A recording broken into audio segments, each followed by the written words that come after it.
नमस्कार मित्रों, ओम शक्ति टीवी चैनल में आपका स्वागत है।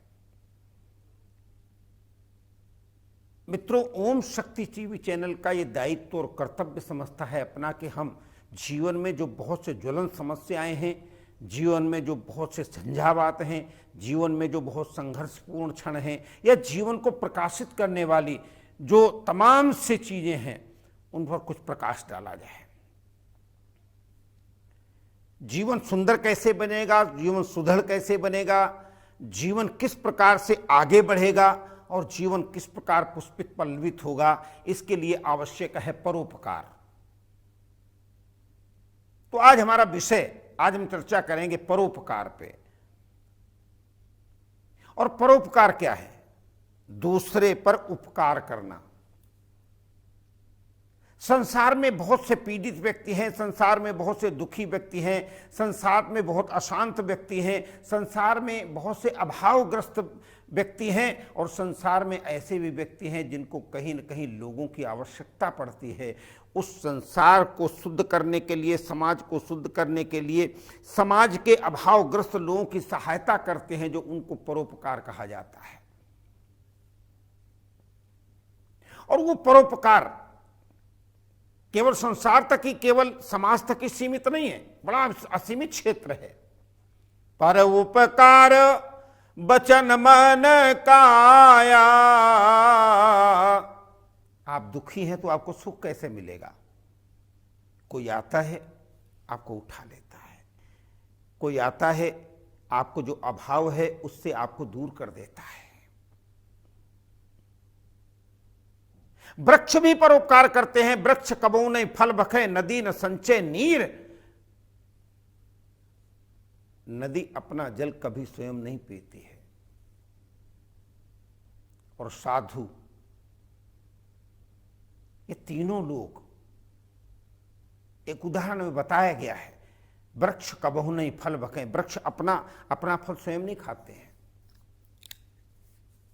पर इनके कारण साधु न धरा शरीर। अपनी वस्तु को दूसरे को समर्पित कर देना, स्वयं भूखे रह करके दूसरे को भोजन करा देना, स्वयं अभावग्रस्त होकर के किसी को अभाव को दूर कर देना, यह परोपकार है। राजा दधीच ने अपनी स्वयं की हड्डियों को दान कर दिया, क्योंकि दैत्य सताते थे और असुरों को वज्र बनाना था। और उसमें यह था कि राजा दधीच की हड्डियों से जो वज्र बनेगा, उसी से ही निश्चित रूप से दैत्यों का वध होगा। राजा रंतिदेव, राजा हरिश्चंद्र, ये सब क्या है? इन्होंने अपना शरीर किस लिए, अपना शरीर तक दान कर दिया। ये परोपकार की भाषा इसीलिए तो कहा गया है ना, पर उपकार। लेकिन बहुत से लोग पर उपदेश कुशल बहुतेरे, जे आचरित नर न घनेरे। हम उपदेश तो दे देते हैं लेकिन परोपकार नहीं करते हैं। किसी के बच्चा पढ़ नहीं पा रहा है, हमने अगर उसके पढ़ने में सहयोग कर दिया, ये परोपकार हो गया। और वास्तव में एक बार आप पूजा करने भला भूल जाएं, एक बार आप निश्चित रूप से अन्य क्रियाएं न करें, लेकिन अगर किसी दूसरे के अभावग्रस्त, दूसरे के दुख में शामिल होकर के आपने दूसरे के दुख को बटा लिया है, आपने दूसरे के दुख को अभाव दूर कर दिया है, सबसे बड़ी सेवा तो वो होगी गौ सेवा। किसी कन्या की रक्षा करना, किसी को जल पिलाना। इसीलिए तो लोग बड़े बड़े धर्मशाला बनाते, प्याऊ बनाते हैं। क्यों? ये परोपकारी तो है ना। कोई आएगा, यहां रहेगा, निश्चिंतता से रहेगा। तो परोपकार का सीधा सा मतलब यह हुआ, पर उपकार, जिससे दूसरे को सुख मिले, जिससे दूसरा सुखी हो। स्वयं वस्त्र नहीं पहनना, दूसरे को वस्त्र दान कर देना। कोई बच्चा अगर पढ़ नहीं पा रहा, उसको पुस्तकें दान कर देना। किसी के पैरों में अगर चप्पल और जूते नहीं, उसको चप्पल जूते दिला देना। कोई भूखा है, उसको भोजन करवा देना। इस प्रकार मानव जीवन मिला किस लिए है? क्योंकि स्वयं परब्रह्म परमात्मा परमेश्वर जहां पर भी कभी किसी प्रकार का कष्ट होता है, उसके कष्ट में शामिल होने के लिए तुरंत हाजिर होते हैं। सवाल केवल एक है, हम बुलाना कैसे चाहते हैं? परोपकार किस प्रकार से हम उसको इंगित करना चाहते हैं? परोपकार बचन मन काया, मनसा वचसा कर्मणा। मन से, वचन से, कर्म से सबसे बड़ा पूजन क्या है? सबसे बड़ा अर्चन क्या है? सबसे बड़ा बंधन क्या है? सबसे बड़ी सेवा क्या है? और सबसे बड़ी जो संसार में चीज है वो है परोपकार।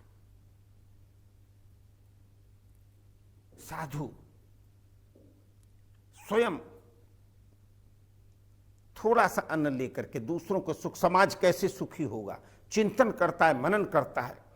किस प्रकार से सामाजिक समरसता आएगी, किस प्रकार समाज में सुख होगा, किस प्रकार समाज सुखी होगा।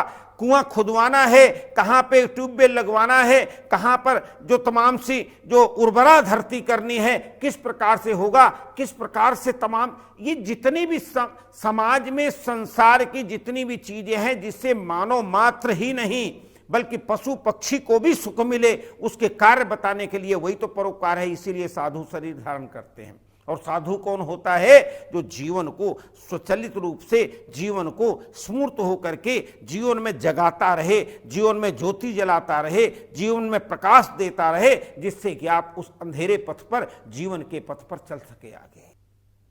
नदी इसीलिए तो अनवरत कलकल कर बहती है, उसके किनारे पर हजारों पशु पक्षी, चाहे कोई भी हो, तमाम से लोग आते हैं, उस जल का पान करते हैं। कोई खेत सींचता है, कोई कोल्हू चलाता है, कोई किसी प्रकार से वस्त्र धोता है, कोई स्नान करता है, कोई जल पीता है।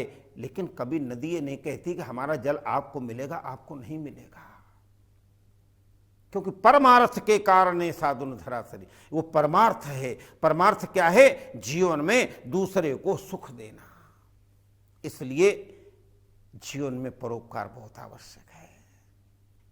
आप छोटी छोटी बातों से शुरू कर सकते हैं। कोई जरूरी नहीं कि आप अपनी सामर्थ्य के अनुसार, सामर्थ्य से बढ़कर के करें। किसी छोटी सी कन्या की छोटी सी बात है, किसी कन्या का विवाह नहीं हो रहा है, उसके विवाह में कहां पे रोड़ा अटक रहा, अर्थ का है, धन का है, या मनसा वाचा कर्मणा किसी प्रकार की, अगर कोई किसी प्रकार की उसमें कहीं पर भी कमी आती है, उस कमी को पूरा कर दें। कन्यादान से बड़ा कोई दान नहीं होता, जल दान से बड़ा कोई दान नहीं होता, विद्या दान से बड़ा तो कोई दान नहीं होता है। इसलिए नर जन्म मिला है तुम्हें यदि तो कभी व्यर्थ इसे न गंवाया करो। दुखियान के दुख में शामिल हो जहां तक कष्ट बटाया करो। दुखियों को दुख में शामिल होकर के कैसे कष्ट बटेंगे? तो जीवन में जब जीवन मिलता है तो उसमें लिख दिया जाता किस प्रकार से आपको दूसरों के लिए जीना है। अपने लिए तो सब जी लेते हैं, अपने लिए तो सब कार्य करते हैं, अपने लिए तो सब भोजन करते हैं, दूसरे की भोजन से संतुष्टि होती है। इसलिए जीवन में दूसरों का सहयोग करें, दूसरों का सहयोग लें, और दूसरों के किसी प्रकार की आपत्ति विपत्ति, किसी प्रकार का कोई कर्म है, उसको ठीक करना ही परोपकार कहा जाता है। और उस परोपकार के कारण हमारा जीवन भी ज्योतित होता है और दूसरे का जीवन भी प्रकाशित होता है। धन्यवाद, नमस्कार।